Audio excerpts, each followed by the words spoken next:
आणि आपला हा प्रयत्न आहे की सगळं बियाणं हे प्रमाणित बियाणं असावं या दृष्टीनं साथी पोर्टल आपण तयार केलाय.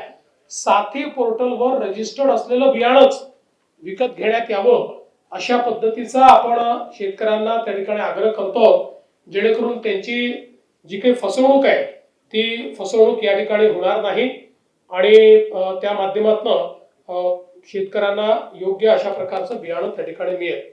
खतांच्या संदर्भात साधारणपणे आपल्याला आता जे आवंटन आहे ते 48 लाख मेट्रिक टनाचं केलेलं आहे.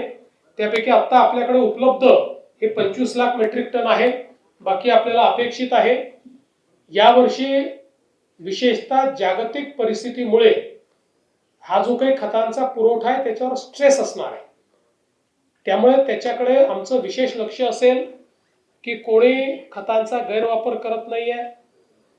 शेती व्यतिरिक्तच्या गोष्टींकरता, औद्योगिक गोष्टींकरता ही खतं वळवली जात नाहीये. याकडे आम्ही विशेष लक्ष ठेवणार आहोत आणि म्हणून कंप्लीट खत पुरवठा जो आहे या संदर्भात प्रत्येक रेक पॉइंटवर त्या ठिकाणी त्याचं जीआयएस मॅपिंग आम्ही करणार आहोत. त्या ठिकाणी त्याची व्हिडिओग्राफी आम्ही करणार आहोत. साधारणपणे प्रयत्न असा असेल की रेक पॉइंटवर ज्यावेळेस खत उतरतं त्यावेळी आपल्या विभागाचा माणूस तिथे उपलब्ध असलाच पाहिजे, जेणेकरून त्याची कंप्लीट ती जी काही अकाउंटेबिलिटी आहे ती अकाउंटेबिलिटी आपण त्या ठिकाणी करणार आहोत. आणि यासोबत एक साधारणपणे सातत्याने शेतकऱ्यांची त्या ठिकाणी तक्रार असते लिंकिंगची.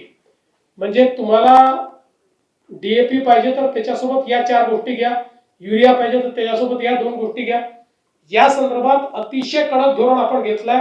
त्यातला जीआर आपल्या कृषी मंत्र्यांनी यापूर्वीच काढलेला आहे आणि यावेळेस रेकॉर्ड अशा पद्धतीनं आपण कारवाई केलेल्या आहेत आणि जवळपास 400 पेक्षा जास्त आपण लायसन्सेस रद्द केलेले आहेत किंवा सस्पेंड केलेले आहेत. त्यामुळे कुठेही लिंकिंगची तक्रार आली तर त्याच्यावर सस्पेन्शनची कारवाई जी आहे ती कारवाई आपण निश्चितपणे या ठिकाणी करणार आहोत. यासोबत बनावट बियाणं, खते आणि कीटकनाशकाच्या विरुद्ध बनावट जे आहे त्याच्या विरुद्ध एक मोठी तपासणी मोहीम ही आपण हातामध्ये घेतली आहे. नैसर्गिक आपत्तीची मदत देखील आपण मोठ्या प्रमाणात त्या ठिकाणी दिलेली आहे.